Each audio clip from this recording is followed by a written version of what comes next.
The Troll. There was once a troll who lived under a bridge. That's where trolls are supposed to live.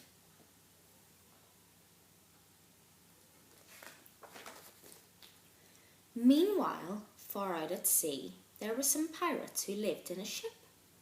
That's where pirates are supposed to live.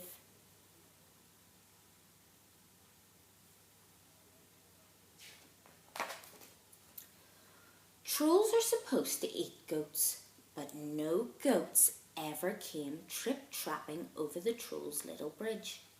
So he ate fish instead. But one morning he heard a faint noise on his bridge. Up he popped and he said what trolls are supposed to say, which is, "Who's that trip-trapping over my bridge?" "I'm not trip-trapping, I'm scuttling," said a tiny black creature, "and I'm a spider." "Oh, bother, I thought you were a goat," said the troll. "No, goats have fur," said the spider. "Never mind, I'll eat you anyway," said the troll. "You'll make a nice change from fish."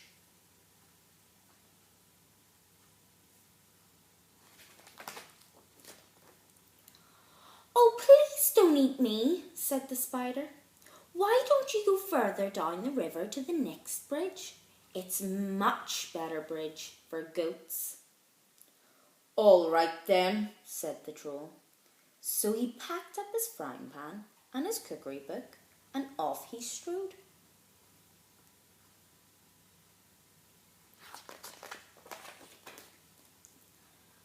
Pirates are supposed to dig for treasure, and these pirates had a treasure map with a rhyme on it.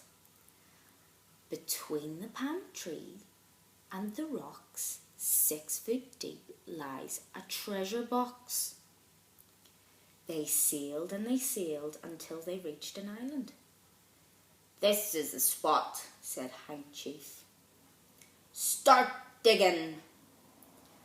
The pirates dug and they dug, but all they found was a grumpy mole. "It must be the wrong island," they said. All that digging had made them hungry. It was Ben Buckle's turn to do the cooking. He cooked fish pie. "It's soggy. It's slimy." "When we find the gold, we can buy a decent cookery book," said Hank Chief. And they set sail again.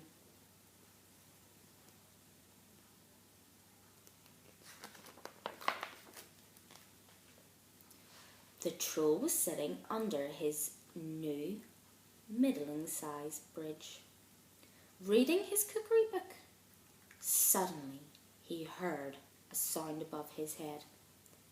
Up he popped. "Who's that trip-trapping over my bridge?" he roared. "I'm not trip-trapping, I'm pattering," said a furry creature, "and I'm a mouse." "Oh, bother, I thought you were a goat," said the troll. "No, goats have longer ears," said the mouse. "Never mind, I'll eat you anyway," said the troll. "I'm getting sick of fish." "Oh, please, don't eat me," said the mouse. "Why don't you go down to the next bridge? There are goats trip-trapping over that one all the time." "Very well," said the troll, and he packed up his things and again off he strode.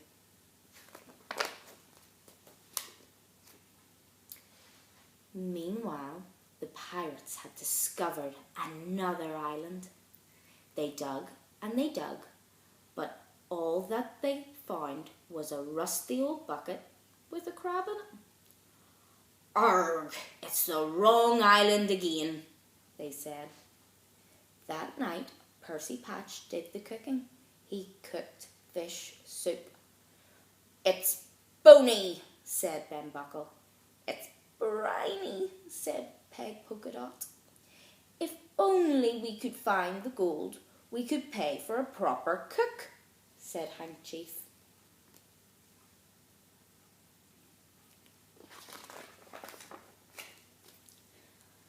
The Troll was frying fish under his new big bridge when he heard a sound above his head. Up he popped. "Who's that trip-trapping over my bridge?" he bellowed. "I'm not trip-trapping, I'm lolloping," said the creature with long ears, "and I'm a rabbit." "Oh, bother, I thought you were a goat," said the Troll. "No, goats have hooves," said the rabbit. "Never mind, I'll eat you anyway," said the Troll. "Anything's better than fish." "Oh, please, don't eat me," said the rabbit. "Why don't you walk down to the next bridge? There are herds of goats trip-trapping over that one." "Are you sure?" said the Troll. Once again he packed up and off he strode.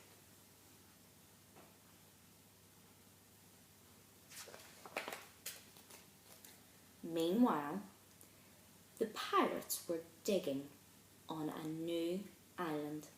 They dug and they dug, but all they found was an old Wellington boot with a nest of centipedes in it. "Arg, we'll never find that right island," they said. That night it was Peg Polkadot's turn to do the cooking. She cooked fish cakes. "They're sticky," said Ben Buckle. "They're sandy," said Percy Patch. Handkerchief said nothing. He was too busy being sick over the side of the ship.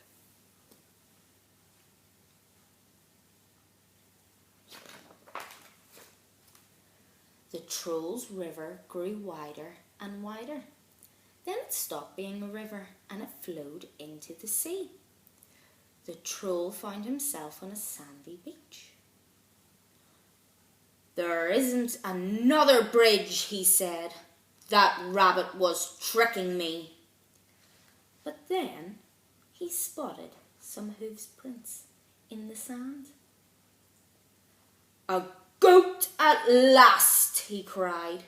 He looked around, but he couldn't see any goats. "Never mind, it will probably come back tomorrow," he said. The Troll followed the hoof prints. They led him to a spot between a tall palm tree and two big rocks. "I know," he thought. "I'll dig a pit, then tomorrow the goat will fall into it, and I can eat it."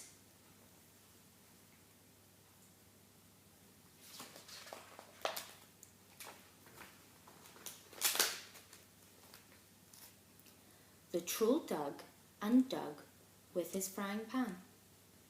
Just when he thought the hole was deep enough, the pan hit something hard. It was a great big chest. "Perfect," said the Troll. "I can hide in here and keep warm. Then when the goat falls into the hole, I'll open the lid and pop up." He lifted the lid. The chest was full of round gold things. "These are no use to me," he said, and he threw them all into the sea. Then he climbed into the chest and lay down. "Tomorrow I can have goat for breakfast instead of fish," he thought as he drifted off to sleep.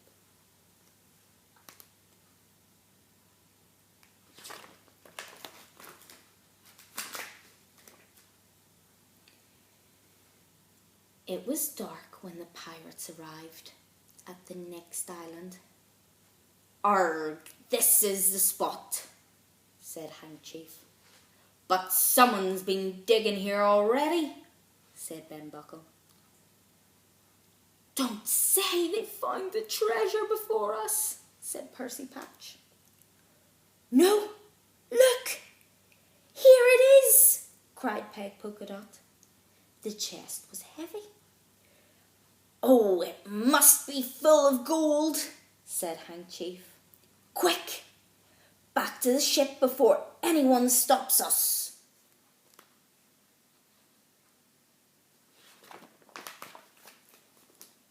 The Troll was woken by a loud bang. "That's my breakfast falling into the hole," he thought. But why was the chest heaving and swaying? And why was the lid opening? Surely goats couldn't open lids. The lid opened wide. Staring down at the Troll were 4 hungry and angry pirates. "Where is the gold?" shouted Handkerchief. I threw it into the sea," said the Troll. The plank, yelled Ben Buckle and Percy Patch. "Make him walk the plank."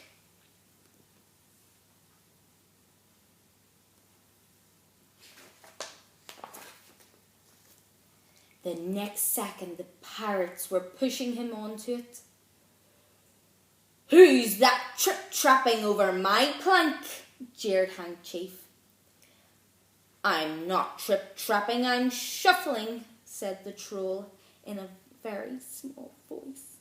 "And I'm a troll." He reached the end of the plank. His knees were knocking. "Jump!" yelled the pirates.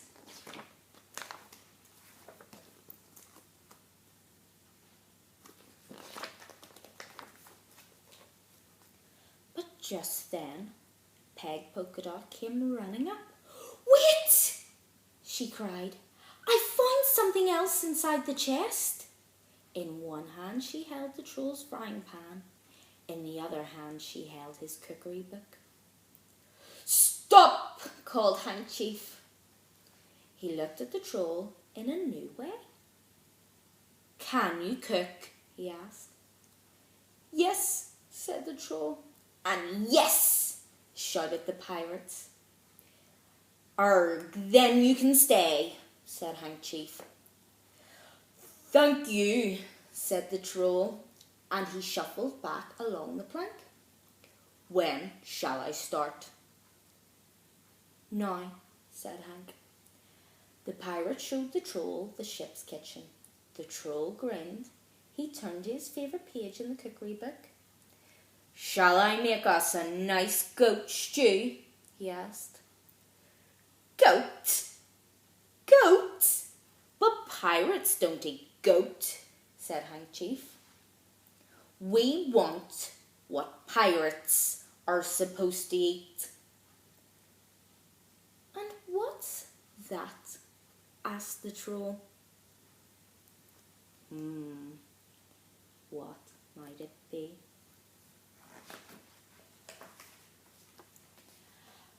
"Fish," said the pirate.